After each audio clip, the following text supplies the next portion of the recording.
Yo, what is going on YouTube? I am Germ here. So it is no secret that Rogue had a pretty rough ending to the LEC season, to the summer split, to the summer playoffs. Yes, they did qualify for Worlds with a good series against Misfits where they won 3-2. Inspired absolutely popped off, carrying them to Worlds, which was great to see. But then ever since they qualified, who knows if they, had a sigh of relief, if they took a deep breath, if they were just happy, if they were celebrating, if they were partying. But things got really, really bad from there. Obviously, they lost their next two series, and they lost them pretty badly to both Mad Lions and Fnatic. But again, luckily for them, they had already locked in their space at Worlds. It hadn't really mattered. But then people started asking all these questions like, is Rogue tilted? Are they mental boomed? Is this bad news for Rogue? Is going, 0-6 right before Worlds a bad sign? I'm pretty sure they went 0-6. Maybe they won one game in there, but I think they lost all of them. Are they even going to make it out of play-ins? That's what a lot of people were wondering, but today some very, very big news came out that could, change the course of Worlds, could change the course of some careers, could change the course for some players, some teams. And that's what we're going to be talking about in this video today. So definitely drop a like if you guys do enjoy it. I would appreciate it so much. Subscribe to stay up to date on all my latest content, and consider checking out my Patreon, patreon.com/IamGerm if you want to help support my channel, myself, and my content just a little bit extra. With that being said, let's get right into this one. So obviously, Worlds play-ins are scary. They're for the most part pretty dumb. They're pretty boring. They're usually a formality for the major regions. But man, you do not want to be the major region team that doesn't make it out of play-in. So if anything, there's like some dumb pressure there. Some people say it's a good thing. Some people are really, really excited to get to play at play-ins because it's kind of a lower pressure, obviously lower quality games. You can start to build some confidence. You can get some jitters out. You can play on stage on the new patch, which some people think is very, very good. Obviously, Cloud9 had gone to play-ins a couple of times and used it as momentum to make some deep runs. We've seen other teams use play-ins as fuel, but then again, you always have like the Mad Lions who went to play-ins last year and didn't even make it out, and that's embarrassing. And obviously, you would much rather just be at the main stage, even though you expect things probably weren't going to go too well for them at the main stage. But yeah, sometimes I don't know what happened with Mad last year, whether they relaxed at the play-ins, whether they were nervous, whether they just sucked or what. But people were starting to draw some comparisons to Rogue. Obviously, Rogue is the 3 seed. Mad Lions was a 4 seed last year, but still a European team looking shaky at the end of the season, coming into play-ins, and people were asking those questions. Is Rogue even going to make it out of play-ins? Can they do it? Obviously, they're talented enough. Obviously, they should, but again, Mad Lions last year probably should have, but are they actually going to do it? But again, the big news that we got coming out this morning means all of this is irrelevant, means all of it does not matter. The news here is that Rogue have automatically qualified for Worlds 2021 group stage, main stage, whatever you want to call it, after Riot confirms that the VCS will miss the tournament due to coronavirus. So obviously, there's a lot to unpack here, a lot of different stuff going on. But let's just get into this article from .esports. This is from Tyler S. Guerra. I don't know who that is.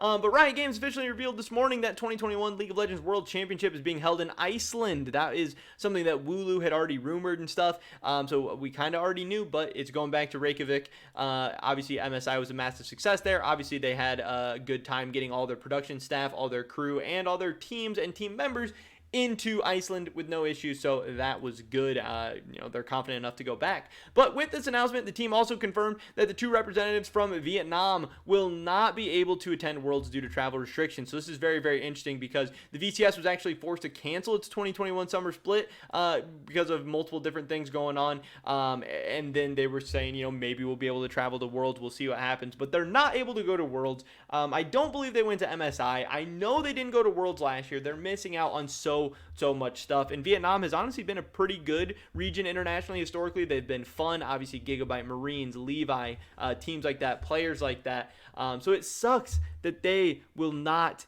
be back because, yeah, there were some people saying that possibly they would send the 2 best teams from the 2021 spring split, even though they didn't have summer split. This would have been Gigabyte Marines, which is now GAM Esports, and Saigon Buffalo.